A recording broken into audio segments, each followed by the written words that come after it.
This is one of the most outrageous things I have heard in a long, long time. In a case that has been filled with... And looks at Wendy and says, you know, you had a great career.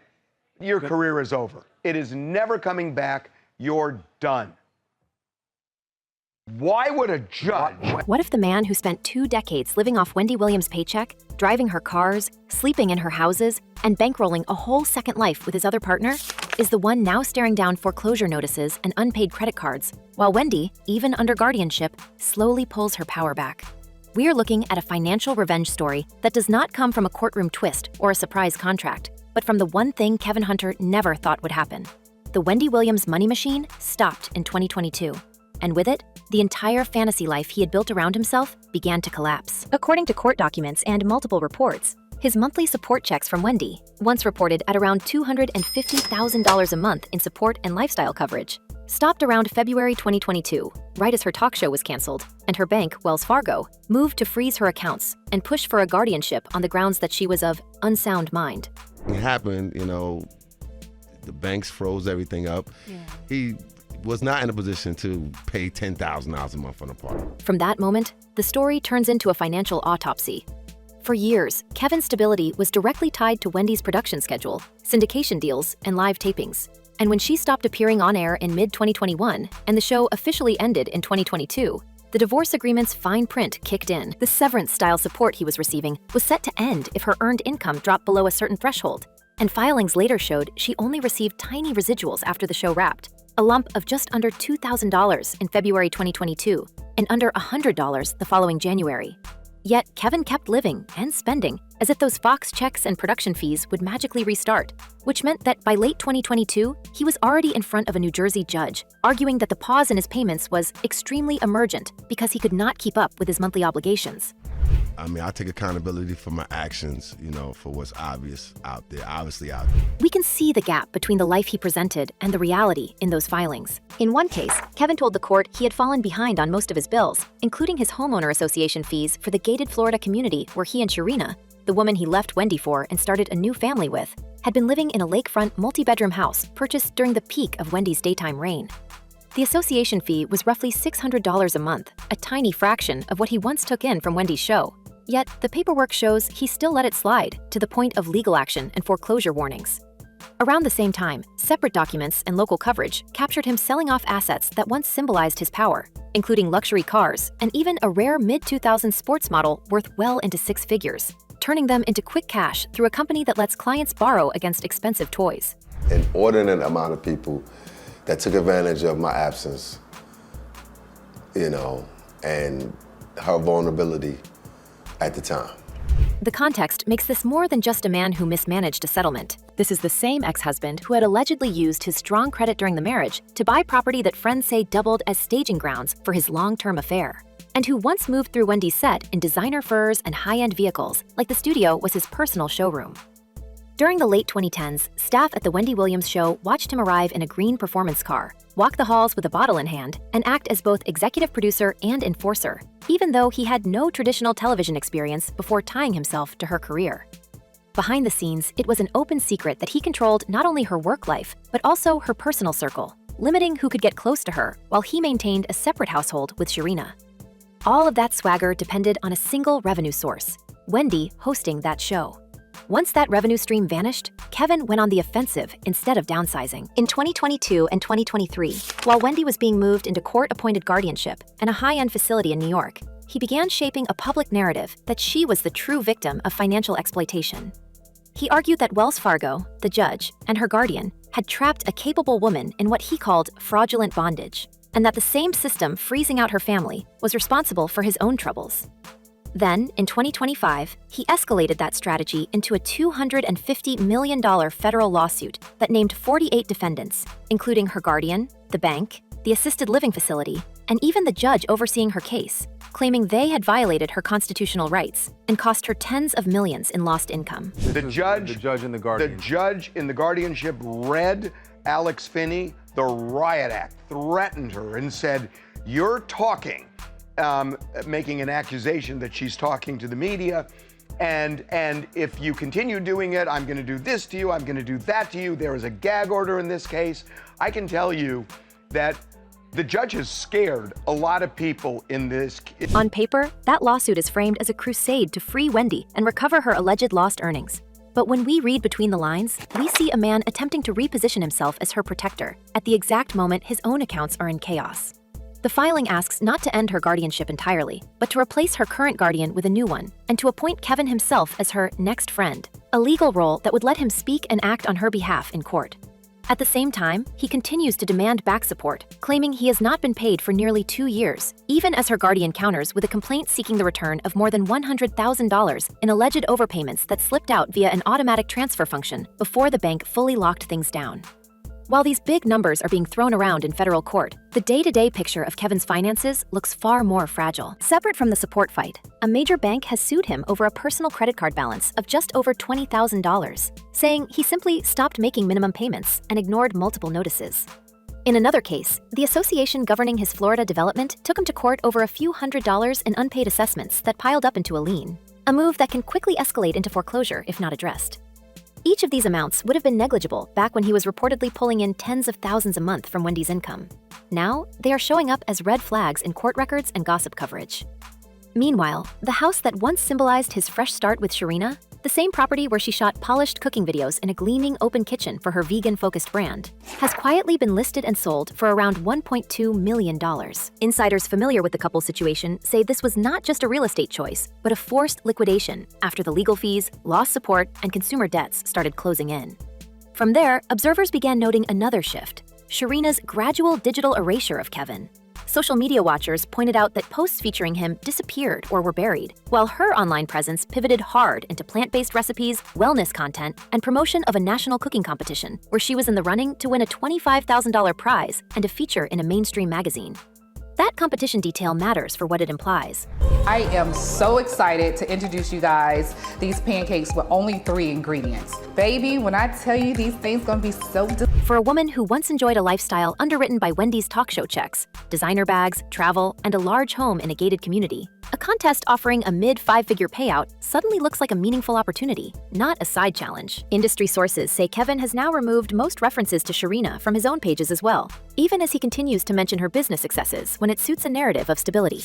The rumor mill has filled that silence with talk of an off-camera split, pointing to the home sale, the financial suits, and her sharpened solo branding as signs that she chose to step away once the money and protection he could offer no longer outweighed the scrutiny. This is where the hypocrisy really locks in. For years, Kevin framed Wendy as financially unstable, too impulsive and impaired to manage her own affairs, even before the guardianship was in place. Yet when courts, banks, and homeowner groups looked at his own ledgers, they did not see a disciplined manager fighting to rescue her fortune. They saw a man claiming he could not pay a $600 monthly association fee or a $20,000 card, while simultaneously asking for millions more from the very woman he had already lived off for decades. In legal filings, her guardian's team uses those same details as evidence that continuing to funnel large payouts to him would be contrary to Wendy's interests, suggesting that supporting his lifestyle had become just another form of exploitation. You know, in a court proceeding that has nothing to do with Wendy's career. Moreover, that were made in front of Wendy Williams. If true, that is outrageous because this judge, one, she's not in the entertainment industry, so I don't know where she would get off opining about that and why that's even relevant to her role as a judge, who's basically the judge of the law, and in this case, judge. At the same time, Wendy, even while officially labeled cognitively impaired and under strict court supervision, has been slowly, publicly rebuilding a different kind of story. By late 2024 and into 2025, she started making limited, high-visibility appearances. Front row at New York Fashion Week shows, surprise cameos at restaurants with her niece and close friends, and even a drop-in at Columbia University that generated fresh paparazzi shots. She has also called into radio shows like The Breakfast Club to insist that she is not cognitively impaired, describing her living facility as a kind of luxury prison, and complaining about rules that block her from receiving incoming calls or leaving freely to see her 90-something father. We can feel how those appearances cut directly across Kevin's portrayal of her as a helpless victim in need of his legal rescue. And by the way, the judge doesn't know what she's talking about. I mean, By the way, there are a lot of people clamoring for Wendy to actually get back on the air and to have a show again. When did this judge become Roger Ebert? I mean, I'm serious. Wendy Williams is a hot commodity right now. I can tell you from our Tubi documentary, it attracted a lot of attention. She's done interviews with major outlets. Her family members, including her sister and niece, have told magazines that when she reaches out, she sounds strikingly clearer than she did during the 2024 Lifetime documentary. More focused on family and honest about her limits, but adamant that she wants out of guardianship and back to Florida, where they live. At the same time, experts on the guardianship system warn that most people placed under these arrangements never see them lifted, and that professional, for-profit guardians are often chosen over relatives, especially when there is substantial money involved. That tension between a family that says it is shut out, a guardian who insists she is protecting Wendy, and an ex-husband trying to recast himself as her champion while his own finances unravel, is exactly where the karma angle starts to sharpen. Because when we step back and look at the full timeline, the pattern is impossible to ignore. Kevin leveraged Wendy's fame to step into rooms he never would have entered on his own, used her earnings to fund a second household with Sharina for more than a decade, and then pushed to keep the money flowing even after their 2019 divorce and the end of her talk show. Now, the show is gone, the support is cut, his mansion is sold, his name is on multiple debt lawsuits, and the woman he chose over his marriage appears to be moving on, at least professionally, without him. Yet, instead of quietly rebuilding, he has attached his financial survival to a massive federal case that depends on convincing a jury that Wendy's guardianship is not just flawed, but an outright conspiracy. At the very moment when she is gingerly reclaiming her own voice in the press and on air. Here's the part that should really make us pause. And I can't figure out, why is there a gag order in this case? That Wendy can't talk about her circumstances? Why is the judge doing it? That aside, there is something that's even way, way bigger. While Kevin files federal suits, fights over five-figure debts, and asks courts to recognize him as Wendy's legal advocate, her guardian and legal team are busy arguing that every dollar he received in extra alimony was money taken from an estate now strained by medical bills, facility fees topping $25,000 a month, and the costs of multiple lawyers. If a judge ultimately agrees that his overpayments must be returned, and if his $250 million claim continues to falter the way his earlier alimony push did, the question becomes less about whether Kevin Hunter can force his way back into Wendy's financial orbit, and more about what happens when the last lifeline he is clinging to snaps, right as she edges closer to convincing a court that she deserves more control over her own life and money than anyone, including her ex, ever wanted her to have. And once we start following the money from that last lifeline, everything after looks less like bad luck and more like a slow-motion crash we were always heading toward. By early 2025, the Florida lakefront house that had once been the prize of his new life was officially in danger, with court filings and association actions spelling out what insiders had already whispered for months. The same man who had strutted through studio halls in fur and leather was now behind on basic obligations tied to the very roof over his head. We are talking about a property backed by Wendy's earnings, a gated community home with 5 bedrooms, almost 3.5 bathrooms, and an open kitchen where Sharina filmed soft-focus vegan content, now linked in records to unpaid association fees, liens, and urgent summonses that made it clear the lender and the neighborhood were done waiting. We can see the symbolism in that foreclosure cloud hanging over the house. This was not just any random investment property. This was the Florida Reset, the place where Kevin and Sharina tried to turn scandal into branding, parking luxury cars in the driveway while a wellness business grew online inside the kitchen. When association minutes and legal notices show a pattern of missed $600 fees and special assessments under $1,000, it undercuts every story he ever told about being the steady hand and the responsible partner. For a man who had spent years accusing Wendy of blowing through money and surrounding herself with opportunists, the cold language of the foreclosure record delivers the punchline. He could not even keep the payments straight on a house that had already been gifted to him by years of her labor. Then there's the credit card case, the one that puts a precise number on just how far the fall went. In mid-2025, UBS Bank filed a civil suit saying Kevin had applied for a Visa signature card back in 2014, used it for years, and then simply stopped making the minimum monthly payments, leaving a balance of a little over $20,000 plus attorney fees. The bank sent notices in January and again in March, laying out the arrears and demanding at least a gesture toward repayment. And still, according to the complaint, nothing came in. For a man who once boasted of making more in a single month from Wendy's checks than many households see in a year, being chased in open court over a mid-5-figure credit line reads like the final public humiliation. A paper trail saying that even his plastic was now out of his control. In the beginning, it was rough. You know, it was very public. It was It was like any other divorce. We cannot ignore how that card lawsuit dovetails with everything else we already know about his lifestyle. Around the same period, records show him offloading 2 high-end cars to a company specializing in turning luxury assets into quick loans. A firm that proudly advertises advances up to $10 million, secured by watches, art, and rare vehicles. One of those vehicles was a 2005 Ford GT, a collector's model worth around $140,000 that apparently had less than 500 miles on it when the title moved out of his name and into a holding company tied to an out-of-state buyer. To fans who remember the green supercar parked outside the studio back in the show's peak years, that sale feels like a metaphor written in chrome. The ultimate trophy toy, bought with Wendy's primetime money, eventually reduced to collateral so he could stay afloat a few more months.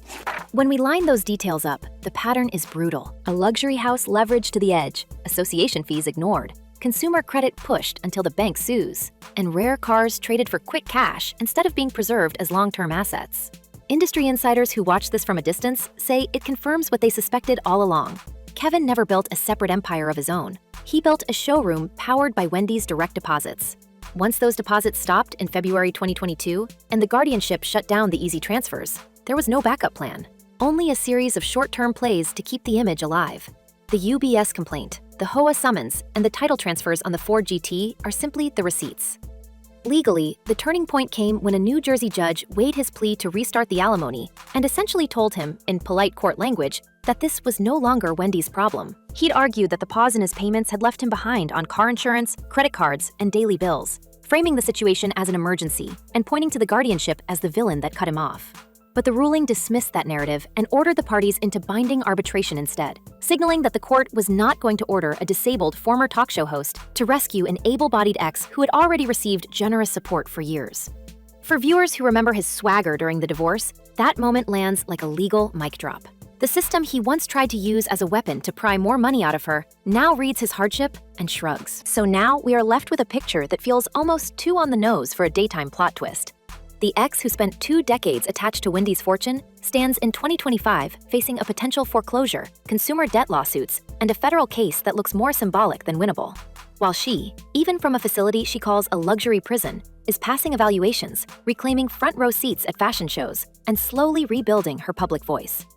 The courts have already said her arrears are not her responsibility. The bank has closed the loopholes he once used to move money, and her own prior warnings about him and their son are sitting in sealed files waiting for the next judge who chooses to read them. I'm good. I can't complain. So what happens if his $250 million gamble fails, the Florida house finally slips away, and Wendy's push for more control over her life gains traction at the exact moment his options dry up, leaving us to ask, if her freedom really comes at the price of his total collapse?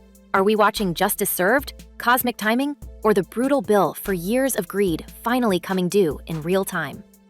And as always, we want to know what you think. So drop your thoughts, your theories, and your tea in the comments. And until next time, stay curious, stay watching, and we will see you in the next story.